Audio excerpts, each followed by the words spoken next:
Viewers எல்லோருக்கும் வணக்கம். இன்றைக்கி இந்த வீடியோவில் நாம் பார்க்க போகிறது, இப்போ இது ஒரு ப்ளைனான சாரீ. இந்த சாரீக்கு இந்த ப்ளவுஸ் கிளாத் பார்த்திங்கன்னா ஸ்லீவில் எம்ப்ராய்டு டிசைன் இருக்குது, அப்புறம் சின்ன சின்னதாக டிசைன் இருக்குது. அந்த ப்ளவுஸ் கிளாத்துக்கு பொருந்துகிற மாதிரி இந்த சாரீக்கும் மேட்ச் ஆகிற மாதிரி இதில் ஒரு கோல்டு கலர் கிளாத் வச்சு நம்ம ஒரு அழகான டிசைன் பண்ணலாம். அது எப்படி பண்ணுறது அப்படிங்கிறது தான் இந்த வீடியோவில் நம்ம பார்க்க போகிறோம். இப்போ ப்ளவுஸ் கிளாத்தை பார்க்கலாம். ஸ்லீவுக்கு இந்த மாதிரி டிசைன் இருக்குது, லாங் ஸ்லீவுக்கு இருக்குது. உடல் பகுதியில் சின்ன சின்னதாக டிசைன் இருக்குது. இப்போ சாரீ ப்ளைனாக இருக்குது. ப்ளவுஸ் கிளாத்தில் இருந்தும் கொஞ்சம் லைட் கலரில் சாரீ இருக்குது.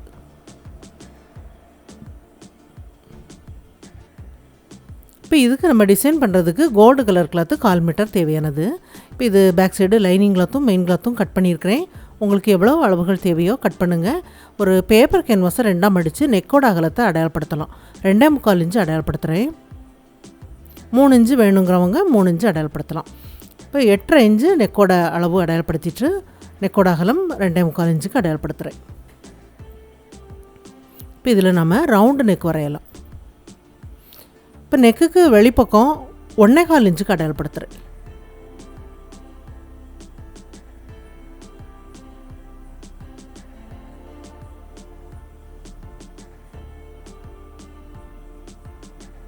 அதில் ஒரு லைன் போட்டாச்சு. போட்டதுக்கப்புறம் ஒரு மூடி எடுத்துருக்கிறேன். இந்த மூடியோட அளவு 1.25 இன்ச் இருக்குது. இந்த மூடியை நம்ம இந்த நெக்கு பகுதியில் உள்ள லைனில் கரெக்டாக வச்சுட்டு பாதி அளவுக்கு நம்ம இதில் வளைவாக நம்ம வரையலாம். அரை வட்டமாக வரைகிறேன். அடுத்தடுத்து நெருக்கமாக அந்த மாதிரி வரைஞ்சிருங்க. மேலே நெக்கு பகுதியில் அந்த லைன் வந்து தொடுற மாதிரி, அரை வட்டம் தொடுற மாதிரி அப்படியே வரைஞ்சிருங்க.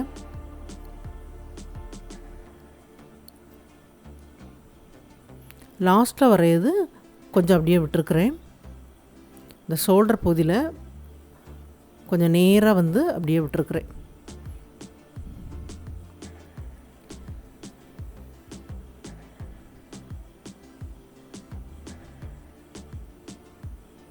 இந்த ஷேப்பில் கட் பண்ணி எடுத்துருக்குறேன். இப்போ இது நம்ம கோல்டு கலர் கிளாத்தில் வச்சு அயன் பண்ணணும்.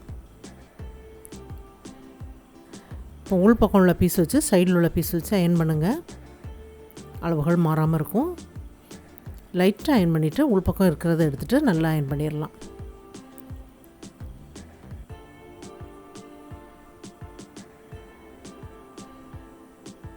இப்போ இது நம்ம தனியாக கட் பண்ணி எடுத்துடலாம். இது பேக் சைடு லைனிங் கிளாத்தும் மெயின் கிளாத்தையும் சேர்த்து வச்சு வெளிப்பக்கம் அப்படியே ஜாயிண்ட் ஆக்கிடலாம்.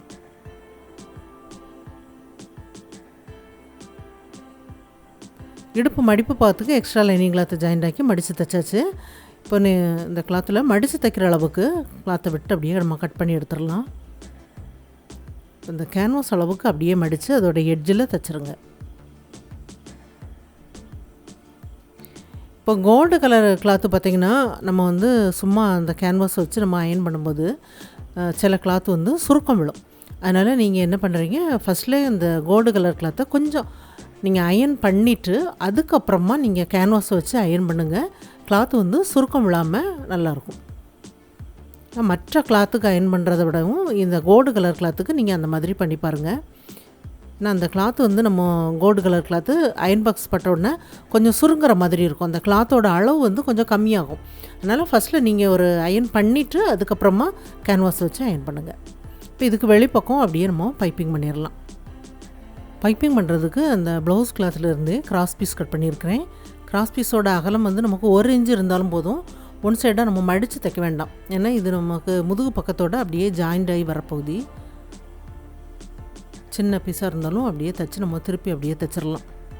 தைச்சிட்டு இதை அப்படியே நம்ம 2ஆக மடித்து சென்டரில் அடையாளப்படுத்தி விட்டுறலாம்.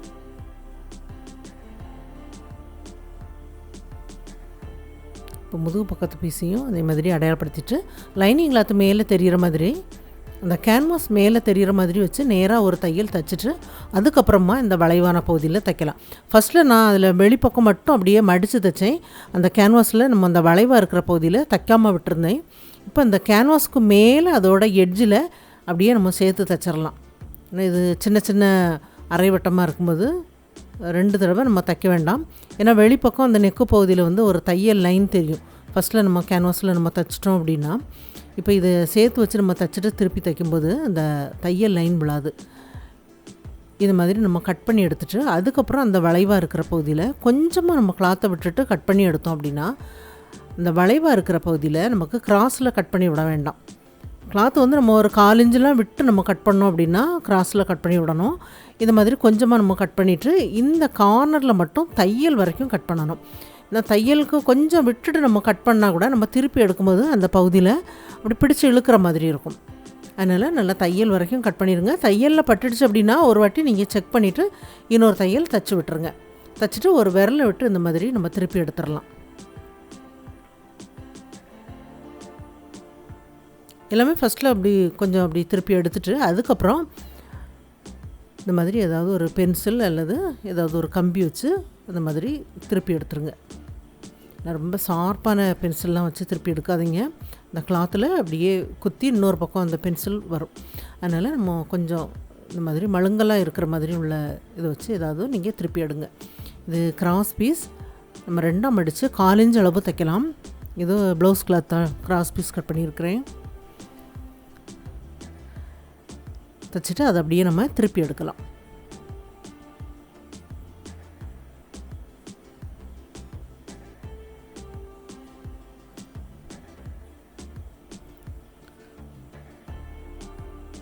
திருப்பி எடுத்துகிட்டு இதை நம்ம சின்ன சின்ன பீஸாக கட் பண்ணி எடுத்துடலாம்.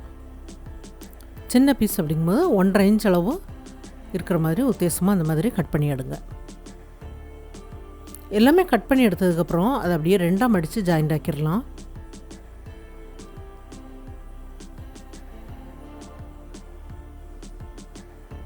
எல்லாத்தையும் சேர்த்து தைச்சிட்டு நம்ம தனித்தனியாக கட் பண்ணி எடுத்துடலாம்.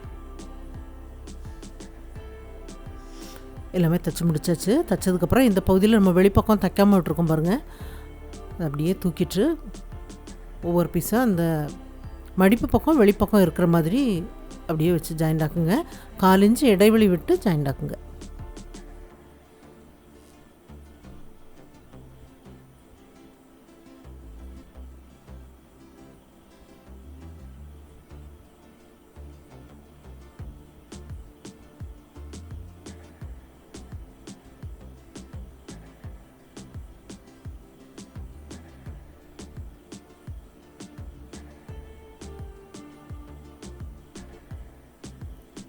தைக்கும்போது அந்த பைப்பிங்கை விட்டு வெளிப்பக்கமாக அப்படியே ஜாயிண்ட் ஆக்குங்க.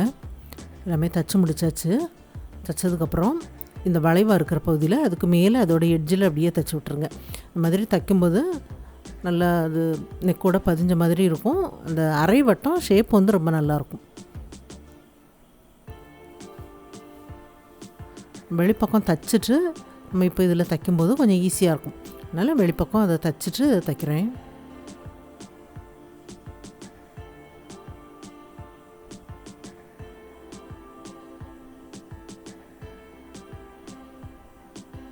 தைச்சி முடித்தாச்சு.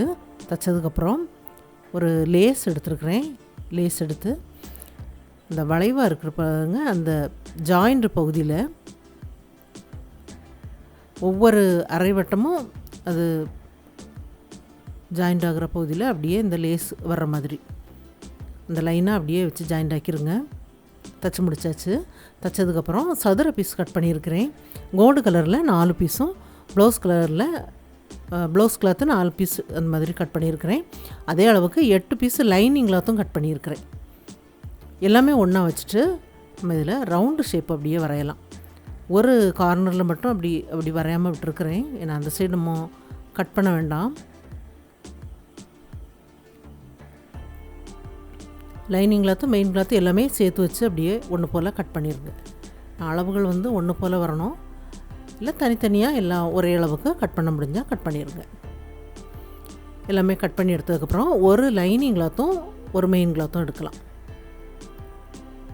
கோல்டு கலர் கிளாத்துக்கும் லைனிங் கிளாத் வந்து ப்ளவுஸ் கலர்லேயே உள்ள தான் எடுத்துருக்குறேன். அப்படியே நம்ம வரைஞ்ச பகுதியில் மட்டும் அப்படியே தைக்கலாம்.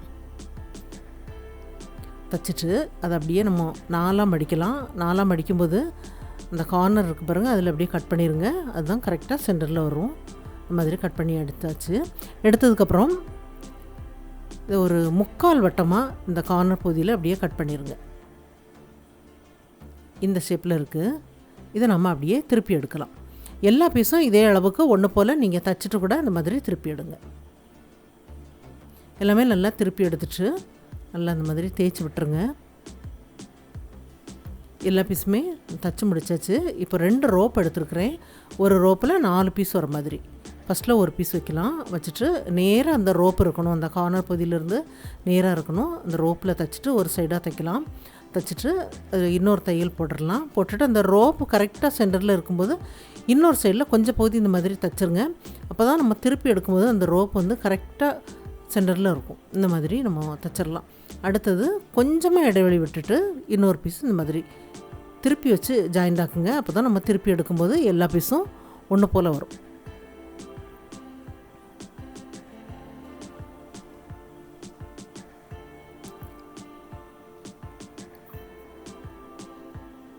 கொஞ்சமாக ஒரு 1/4 இன்ச் அளவுக்கு இடைவெளி விட்டுட்டு அப்படியே ஜாயிண்ட் ஆக்குங்க. அடுத்தடுத்த பீஸ் வந்து கொஞ்சம் இடைவெளி விட்டு வரும். இந்த ரோப் வந்து நமக்கு கரெக்டாக சென்டரில் வரணுங்கிறதுக்காக. ரெண்டாவதாக இன்னொரு சைட்லேயும் கொஞ்சமாக நம்ம ஒரு தையல் தைச்சிட்டோம் அப்படின்னா ஒன்று போல் வரும். 2 பீஸுக்கும் அதே மாதிரி நான் தைச்சி முடித்தாச்சு. தைச்சதுக்கப்புறம் முதுகு பக்கத்தில் கரெக்டாக சென்டரில் இருந்து ஒரு சைடாக நம்ம விட ஆரம்பிக்கலாம். ரோப்பை கொஞ்சம் நீளமாகவே வச்சுக்கோங்க. நம்ம ஃப்ரண்டில் உள்ள கிளாத்து வந்து நம்ம ஜாயிண்ட் ஆக்கும்போது ஷோல்டர் பகுதியில் சேர்த்து ஜாயிண்ட் ஆக்கணும். இந்த மாதிரி வச்சுட்டு ஒன்றுக்கு ஒன்று முன்ன பின்ன இந்த மாதிரி ஒன்று நீளமாக இருக்கணும், ஒன்று கொஞ்சம் சின்னதாக இருக்கணும். அந்த மாதிரி வச்சுட்டு ஒன்று போல் விட்டுருங்க. விட்டுட்டு மேலே இந்த மாதிரி கட்டி விடுற மாதிரி வச்சுட்டு கைத்தையல் போட்டுடலாம். ரோப்பு கலர்லேயே த்ரெட் எடுத்துகிட்டு தைங்க. வெளிப்பக்கம் அந்த தையல் தெரியாமல் இருக்கும். 2-3 வாட்டி தைச்சிட்டு அடியில் முடிச்சு போட்டு கட் பண்ணி எடுத்துருங்க.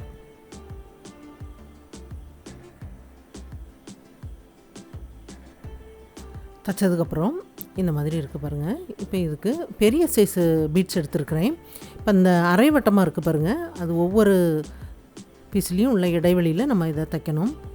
இப்போ ஒரு பீஸுக்கு உள் பக்கமாகவே விட்டுட்டு ஒரு பீட் எடுக்கலாம். எடுத்துட்டு